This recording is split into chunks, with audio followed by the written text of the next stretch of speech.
Antimicrobial resistance, or AMR, is not only occurring due to the irrational or overuse of antibiotics in human health sector.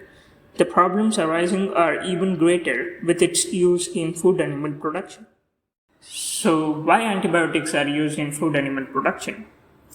Antibiotics helps in fighting infections same way as it does in humans and keeps animals healthy.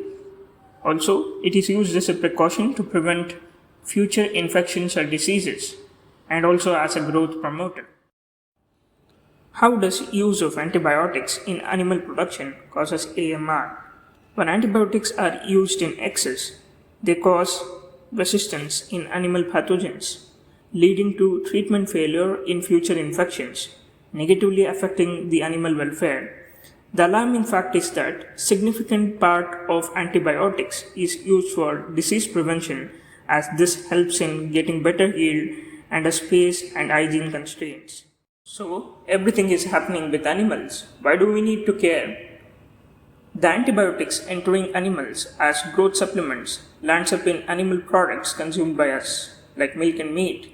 This aids in spread of resistance from animals to humans. The resistant animal pathogens have potential for infecting humans too. So, why am I talking about all these things? Let us try to know some approaches and ways, and also a project in this direction to avoid AMR spreading due to food animal production. I am Sachin, student president of ASPIC Club Yuvaraja'as College. Along with my colleague Mrudula, will be hosting this podcast presented to you by ASPIC Club's network and ASPIC Club Yuvaraja'as College, Mysore. Today we have special guests with us.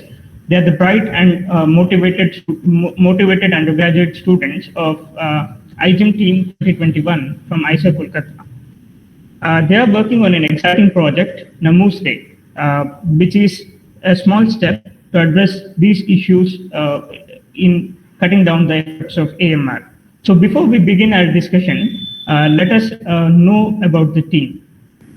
Hello everyone, I'm Udit Ghosh and I'm currently a third year bio major at IISER Kolkata itself, and currently I'm associated with iGEM team as a biomodeler, and I'm also working with the human practices team. Thank you. Hello everyone, I am Sourin Chatterjee. I am a third year mathematics major and biology minor student in IISER Kolkata, and I am also working in the iGEM team as a math modeler mainly, but I am also working with the human practices and biomodeling team. Hello everyone, I am Adrija Adhikary. So I'm a third year bio major and chemistry minor student. I am a biomodeler, which is I work in the wet lab, and I also help in the human practices. Hello everyone, I am Soumi Bhattacharyya. I am a fourth year undergraduate student majoring in biology. The iGEM team I am associated with biomodeling and also human practice. So thank you guys for tuning in and accepting our invitation and joining this discussion session. So let's begin to know about your project Namooste. So can one of you briefly explain what your project is? And it has a strange Indian name, it's the tone. So and it sounds interesting. So can one of you briefly explain what is your project all about? Yes, so actually in our project Namooste, we are trying to tackle the problems of subclinical bovine mastitis, which is present in the dairy industry. Bovine mastitis is actually the inflammation of the parenchymatic tissue of the mammary glands of the cows, which is a quite frequent disease that happens with the dairy cows in the dairy industry. And due to this disease, what happens, the cows also face a lot of discomfort, and the quality of milk deteriorates and the quantity of milk produced by the cows also deteriorate hugely, which creates a huge impact upon the dairy industry because a lot of loss is faced by the dairy industry due to this disease. There are many more problems associated with this disease, as it cannot be detected at an early stage due to lack of symptoms, and therefore gets detected only at a quite severe stage when it is quite difficult to treat. Therefore, the economic loss that is caused due to the disease cannot be controlled that much to that extent. Hence, we have tried to take up this problem and solve it using synthetic biology. Along with that, there is one more problem in the treatment part of the bovine mastitis disease. Currently, mainly antibiotics are used by the dairy industries or the veterinary doctors to treat bovine mastitis in dairy cows. And this has a very detrimental impact upon cows and also the people who are ingesting raw milk from cows, because the pathogens which cause bovine mastitis disease like Streptococcus aureus, and S. uberis, they are starting to develop antimicrobial resistance.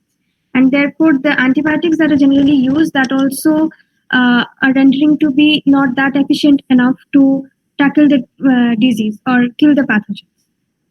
Hence, it is quite essential that we try to shift to some other method of treatment and reduce the use of antibiotics in treating the diseases. And when these antibiotics also seep into the milk produced by the cow, that is again ingested by humans, and that also creates a lot of health problems in humans, and also creates an imbalance in the human microbiota and gut flora. So there are a lot of bad impacts of using antibiotics to treat diseases. Hence, we are trying to tackle most of these problems faced by bovine mastitis. And therefore, we have 3 sections of our project right now. Prevention, where we try to sensitize dairy farmers about how you can prevent the very fast transmission of the disease, bovine mastitis disease, by taking care of hygiene in the dairy farms. Next is detection, how we can detect the disease early, and we are trying to propose to develop a early detection kit so that we can detect bovine mastitis from milk samples of the cows. And finally, the treatment, we are trying to devise a non-antibiotic method of treating subclinical bovine mastitis in cows. Yeah, it's good to hear that you are also involved in creating awareness about the issue of infection control and hygiene among dairy farmers, which is one of the important steps to curb the issue of AMR. So, how did you get the idea for this project? Like, on which thing it is based on? Like, where did you get the idea from? Yeah, so this story is also kind of interesting. So one of our teammates actually had a conversation with her milkman and got to know, because he was not delivering milk for quite an amount of time. And when she inquired, she got to know that his cows were suffering from some kind of a disease and it was not getting treated very easily. Therefore, after learning the symptoms from that person, she came back and Googled it and learned that it's a bovine mastitis disease, and it is quite frequent in the cows from which we can have milk. And milkman, dairy farmers, they very frequently face this problem. So after that, we started doing surveys and talking to other milk persons and going to dairy farms, and we learned that this is quite a frequent problem that happens in dairy industry, and it really needs attention. So finally, we decided to take it up as our iGEM project and find out a solution to tackle the problem. Yeah, it's interesting that you are tackling a problem which you are seeing in the real life, like by yourself, or we are seeing it in front of our eyes. So, just out of curiosity for the listeners, how much amount of work should be done in order to complete your entry into the iGEM 2021 competition, like with respect to lab work or some of the other works, maybe, like what should be done in order to completely say that you have completed your entry into the iGEM 2021? Yeah, so According to our team, we have tried to target quite a number of points to in our iGEM project. So we have started off with communicating with the stakeholders of our projects to understand what are the real world problems that people are facing and wants a solution to immediately, so that we can take it up in our project. And after that, we slowly started to incorporate those points and design our project and design the solutions and the detection kit, the treatment method, everything.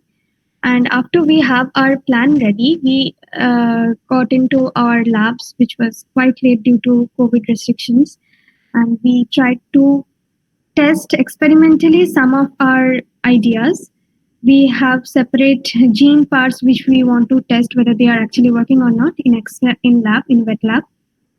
So we are trying to complete it, even though it is not yet complete.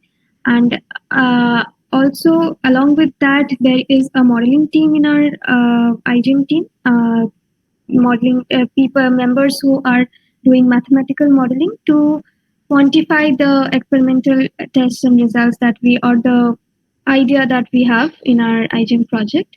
And iGEM also encourages in science communication and inclusivity, making our project as much inclusive as we can. So we are also trying to look into those matters, engaging in science communication, inclusivity, making science more accessible to as many people as we can. So we are trying to tackle all these points during our iGEM journey. Okay, it's good that you are giving an holistic perspective for your project, also including the science communication, which is very important part. So thank you everyone for tuning in, and keep listening to our series to know more about the project Namooste. Thank you.